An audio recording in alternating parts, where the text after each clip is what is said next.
என்னதான் பேசுனாங்கண்ணா இவங்க? ஏதாவது இவங்க தரப்புல அதுக்கப்புறம் ஏதாவது இருந்தா தானே பேசுறதுக்கு. எவனோ அந்த டாபிக்கை கட் பண்றதுக்காக சொல்றாருன்னு விட்டுட்டாங்க. ஓகே. இவரு நான் தான் சொல்றேன்ல, தேமுதிக வந்தா நமக்கு இன்னும் பலாங்கன்னு எவனோ ஒருத்தன் ஆள் மனசுல போய் அவரை நம்ப வச்சிருக்கிறான். அவரு அதை வந்து நீங்க யாருன்னா சொல்றீங்க, நீங்க எல்லாம் கேட்டீங்க, எல்லாம் விருப்பப்பட்டீங்கன்னு சொன்னாங்க. ஏன்னா ஏவாவேலு கண்ட்ரோல்லே 21 மாவட்ட செயலர் இருக்கும். ஓப்பனா சொல்றேன், திமுகவை பாதியா உடைக்கணும், இல்லை திமுகவுக்குள்ளார பிரச்சனை வந்து யார் திமுக கைக்கு போகணும்னு நினைக்கிறாங்களோ அப்போ ஏவாவேலு முடிவு செய்பவர்கள் திமுக தலைவர். செந்தில் பாலாஜி பண்ணுவாருன்னாங்க. ஆனா உண்மையிலே அது ஏவாவேலு தான். நீங்க இங்க வந்து உங்களுக்கு பொதுக்குழு உறுப்பினர், செயற்குழு உறுப்பினர், மாவட்ட செயலாளர்கள் எல்லாம் ஓட்டு போட்டாதான் தலைவர். நீங்க மாவட்ட செயலாளரே 23 பேர்கிட்ட இவன் கண்ட்ரோல்ல இருக்கானா, அப்போ பொதுக்குழு உறுப்பினர், செயற்குழு உறுப்பினர் எத்தனை பேர் கண்ட்ரோல்ல இருக்கிறான்? ஓகே, மொத்தமே 65 தான்.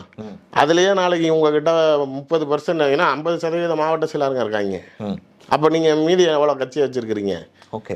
நீங்க மேடையில் பேசுறப்ப பிரேமலதா வர்றது பெரிய கட்சிக்கு வலு சேர்க்கும்னு சொல்றீங்க. ஆனா அந்த அம்மா பத்திரிகையாளர் சந்திப்புல ஓப்பனா நாங்க ஆமா நான் ஒரு படத்துல சொல்லுவாங்க, நான் நிக்கிறேங்கிற மாதிரி, ஆமா நாங்க 0.5 தான், ஆமா நாங்க 0.5 தான், ஆமா நாங்க 0.5 தான். அதுலயே எனக்கு வருத்தம். 0.41% தான். அதுலயே எக்ஸ்ட்ரா ஒரு பாயிண்ட் சேர்த்துக்குச்சு. அப்படிங்கிறப்ப அது எதுக்கு தெரியுமா? இப்ப இவ்வளவு நாள் அதை சொன்னாங்களா?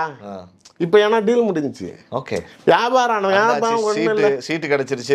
ஏதாவது எக்ஸாம்பிள் தப்பா சொன்னா எல்லாம் சண்டைக்கு வருவாங்க. அதாவது எல்லாம் வியாபாரம் முடிஞ்சிருச்சு.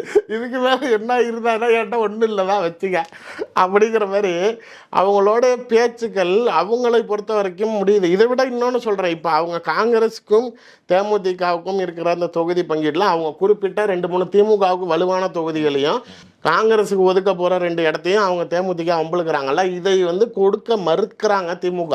அதுக்கு பிரேமலதா சொன்ன வார்த்தை என்ன தெரியுமா? கொடுக்கலன்னா நான் ராஜ்யசபா ராஜினாமா பண்ணிட்டு நான் தனியாக நிற்கிறேன்.